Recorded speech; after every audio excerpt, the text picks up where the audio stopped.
सद्गुरु चंदन सम कहा, भगवद प्रेम सुवास। निस दिन दान करे उसे,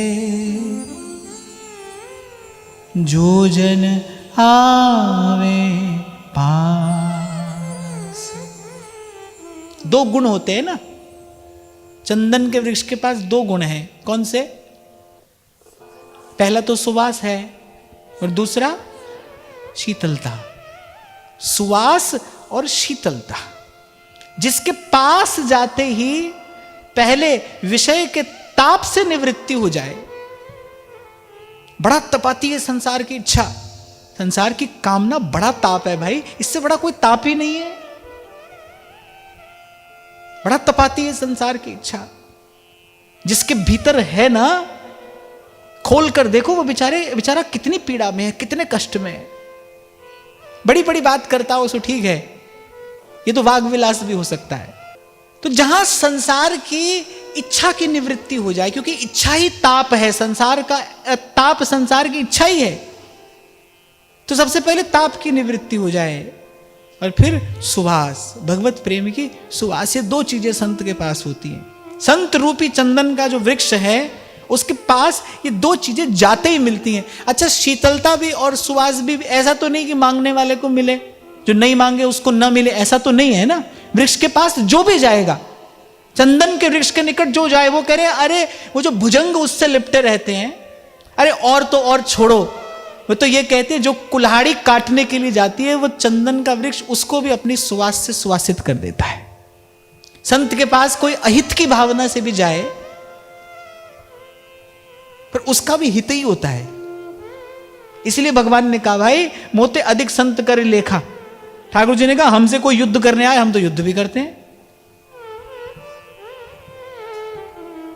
ठाकुर जी के पास तो सब रोगों की औषधि है ना, तो उनके पास तो जो जैसा जाए उसको वैसा उत्तर दे देते हैं।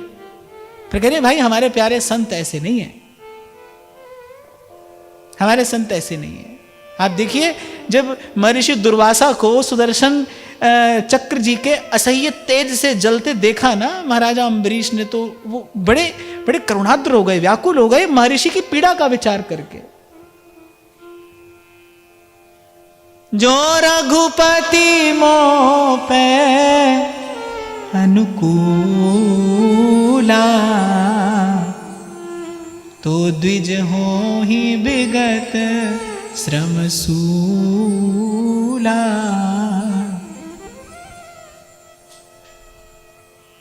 चौपाई तो वैसे ये है, ये प्रसंग का कब का है, जब श्री हनुमान जी संजीवनी लेकर जा रहे थे ना, और श्री भरत जी ने मार्ग रोका कि भाई ये कौन जा रहा है। हनुमान जी को थोड़ी चोट लगी, तो भरत जी ने कहा जो रघुपति मोह पे अनुकूला, तो कपि हो विगत श्रम सूला। मैंने ऐसे गोस्वामी जी की आज्ञा लेकर ये बात यहां कह दी। महाराजा अम्बरीश के मन में तत्काल ये भाव आया कि यदि भगवान मुझ पर प्रसन्न है, यदि प्रभु मेरे अनुकूल हैं, तो इसी क्षण इनका कष्ट, इनका ताप दूर हो जाएगा। हम परम पद की ओर, हम इस साधुता की ओर बढ़ रहे हैं। इसका एक लक्षण यह है, किसी दुखी को देखकर आपके मन में क्या होता है, इसके साक्षी बनना, इसके साक्षी बनना। किसी का दुख देखकर आप कितने दुखी होते हो, क्योंकि साधु का गुण तो कबीर साहब कहते हैं, अपना सा जीव सबको जाने, सहज मिले अविनाश।